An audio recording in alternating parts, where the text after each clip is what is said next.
Why we suffer, a lesson you must know, in a forgotten corner of a rural town where the sky often hung low with gray clouds and the roads cracked under the weight of time, lived a boy named Liam. He wasn't born into love nor comfort. His mother left him at the doorstep of a crumbling orphanage when he was just a baby with no name, no letter, only a threadbare blanket, and eyes wide open to a world that had already turned its back on him. As he grew, Liam became the boy no one wanted. His clothes were always a size too small, his shoes mismatched, and his hair unkempt. But there was something in his eyes that never changed, a quiet strength, a flicker of kindness undimmed by hardship. While other children stole from each other or fought over scraps of bread, Liam shared, always. Half of his meal, a torn piece of blanket on cold nights, even a smile for the ones who had none left to give. The townspeople often gossiped. "That boy will never make it," they'd say. "He's cursed. Look at his life. It's all suffering." Yet Liam never complained. He swept the temple stairs without being asked. He carried water for the elderly, even if his arms trembled from hunger. And once he gave away the only warm coat he had to a crying little girl, saying softly, "She needs it more than I do."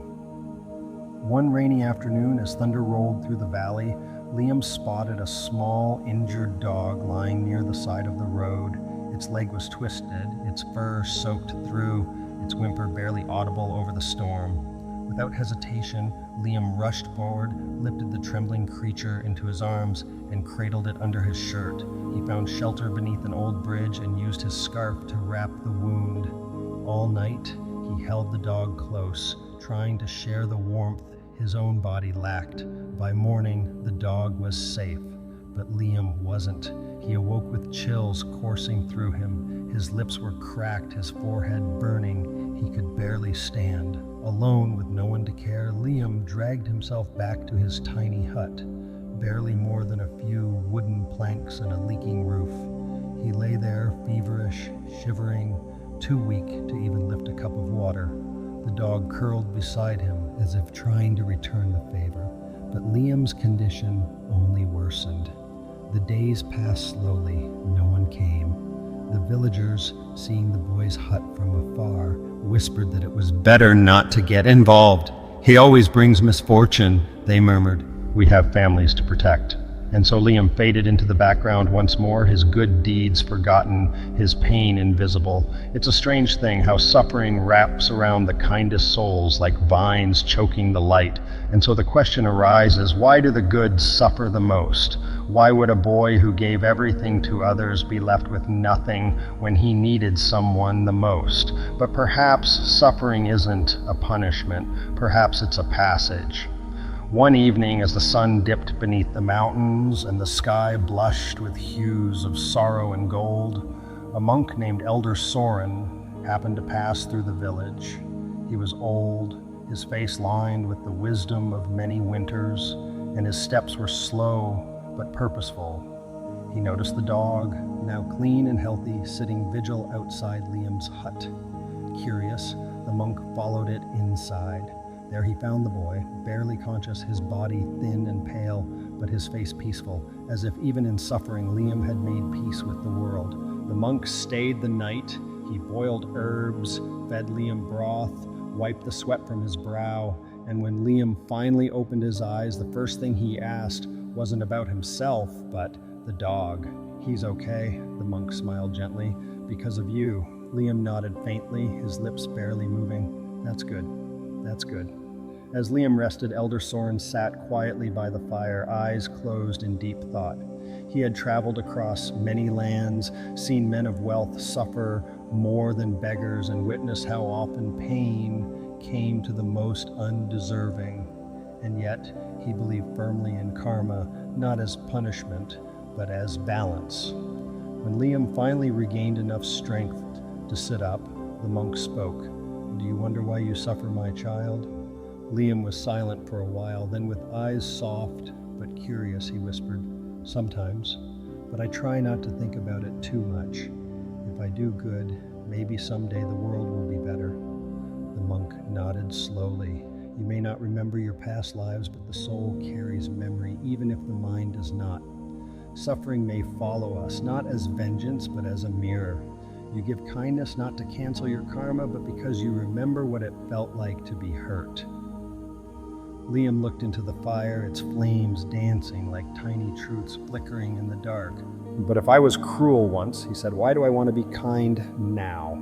The monk smiled. Because you've already changed? Outside, the rain had stopped. The clouds drifted and the moonlight spilled through the cracks in the hut. For the first time in days, Liam felt warm, not from the fire, but from the presence of someone who saw him, not as a cursed child, but as a soul on the path. He closed his eyes and a tear rolled down his cheek, not from pain, but from relief. He had suffered, yes, but maybe, just maybe, he wasn't suffering in vain. The days passed and Liam's strength slowly returned. His body was still fragile, but something inside him had shifted. There was a clarity now, a kind of calm he had never felt before. Elder Soren remained by his side, teaching him how to brew healing herbs, how to breathe through pain, and most importantly, how to understand suffering not as a curse, but as a teacher. One quiet morning, Liam told the monk about a dream he had during his fever. It felt less like a dream and more like a memory. I saw fire, Liam whispered. I was not myself. I wore silk robes and held a whip. People bowed when I passed, but their eyes, they were filled with fear. I was cruel to them. I ordered men to be punished for stealing food. Elder Soren listened silently. There was a boy, Liam continued. He reminded me of me. Skinny, dirty, he had stolen a piece of bread. I had him whipped and thrown into the river. He couldn't swim. Liam paused, his voice trembling. I think he died. The monk did not flinch. You are remembering, he said gently. Not everyone can, but when the soul is ready, fragments return. This may have been one of your past lives. Liam looked down at his hands as if trying to wash off sins carved deep into his spirit. I was terrible, he whispered. You were ignorant, Soren corrected. Cruelty is born from ignorance, not always from evil. But tell me, how do you feel now, knowing this? Liam didn't answer immediately. He stared out at the morning mist curling around the trees. Finally, he said, it hurts, but also, I understand why I'm alone, why I suffer. The monk nodded. And yet, even before knowing, you chose kindness. That's the sign of true transformation. Suffering did not make you bitter. It made you better.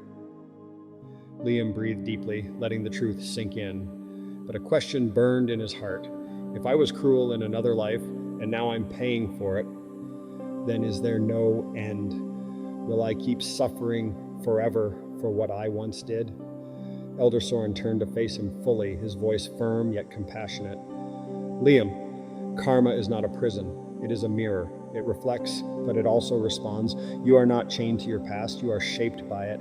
If you had not once inflicted suffering, you would not have this deep empathy today. If you had not felt the weight of loneliness, you would not have reached out to those who are abandoned. He paused. You are not being punished. You are being purified. Liam's eyes welled with tears, not of guilt, but of revelation. But why do others, he asked, who have everything, wealth, comfort, families, still treat others terribly? Why don't they suffer like I did? The monk looked up at the morning sky. Some people are living in the illusion of reward. Their karma has not yet ripened, but nothing is ever lost. A seed planted today may not bloom tomorrow, but it will bloom, for better or worse. He then asked Liam a question that lingered like incense in the air.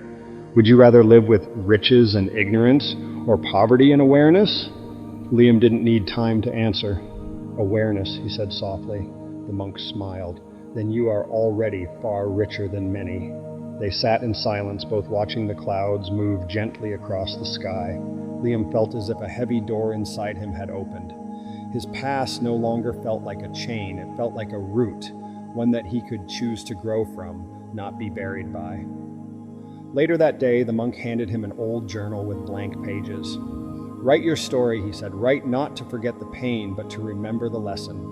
And so Liam wrote, every day. He wrote about his childhood, about the loneliness, the hunger, the dog, the dream, but he also wrote about the kindness he gave, the healing he received, and the wisdom he was slowly beginning to understand. He titled the journal, "The Suffering That Saved Me."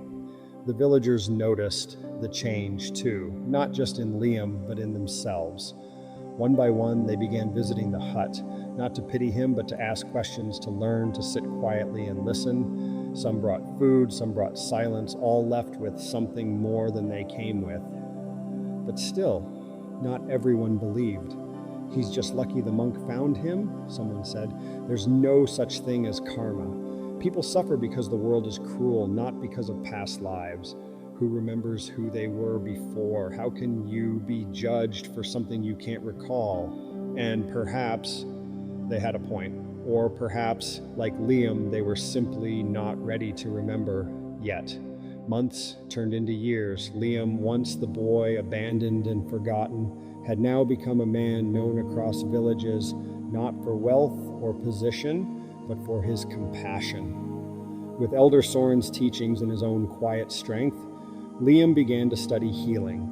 First herbs, then pressure points, then meditation and breath work. And above all, the art of listening, not just to the words people spoke, but to the silence behind their suffering. He didn't open a clinic, he opened his heart. People came not just for medicine, but for something more rare, understanding. The sick, the poor, the broken. They found in Liam's hut a place where pain wasn't something to hide, but something to transform. One evening, a woman arrived carrying her son who hadn't spoken in months. "Doctors gave up," she said, voice brittle. "I don't know why I came. I just heard about you." Liam knelt beside the boy. He looked into his eyes and said nothing. Then softly he placed his hand on the child's chest and whispered, "You're safe now." The boy blinked, and for the first time in months, he cried. That night, he spoke a single word, "Mama." Word spread. Liam never claimed he was a miracle worker. He simply reminded people of their own strength to heal. He told stories of his past, not with bitterness, but with acceptance. "I used to ask why I was abandoned," he would say, "but maybe I needed to know what it felt like so I could hold space for those who feel the same." He wore no robes, carried no titles, yet many began calling him the quiet monk. Even though he wasn't ordained, he embodied the Dharma in ways that few ever had. Years later, Elder Soren passed away under the Bodhi tree he planted outside Liam's hut. Liam wept, not out of sorrow, but out of gratitude. Before his final breath, the old monk had smiled and said, "You turned your karma into compassion. That's the highest practice." But not everyone admired him.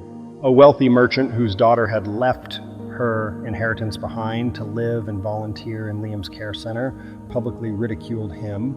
"He preaches suffering like it's a gift. Why should the poor glorify pain?" Another man scoffed. "If he really understood life, he'd build something bigger. What's the point of wisdom if it doesn't lead to power?" Liam never replied. He didn't argue. Instead, he invited them for tea. Some came, some didn't, but those who did never left the same. One day, a young man approached Liam and asked, "Do you believe all suffering has a reason?" Liam paused, then answered, "No, but I believe all suffering offers us a choice." He continued, "We don't always deserve the pain we face, but we can choose how we respond to it. Bitterness or understanding, blame or compassion, that choice shapes who we become." The boy asked again, "So why do we suffer?" Liam looked at him gently. "To awaken." And then, perhaps for the first time in his life, Liam smiled, not out of relief, but of knowing. Not every wound leaves a scar. Some wounds become windows. Through them, we see not just pain, but truth. That night, Liam returned to his journal. On the last page, he wrote, "I suffered not because I was forgotten by the world, but because I needed to remember myself. Suffering broke me open, and through that crack, compassion flowed in, and from that compassion, a new life began. He closed the journal, blew out the candle. Outside, the stars shimmered like silent blessings, and so the boy who once wondered why he suffered became the man who helped others heal, not by curing their pain, but by honoring it, by reminding them the pain may be your path, but love is your destination, and sometimes the most broken souls become the greatest healers. Would you rather live without pain or live with a heart that understands the pain of others?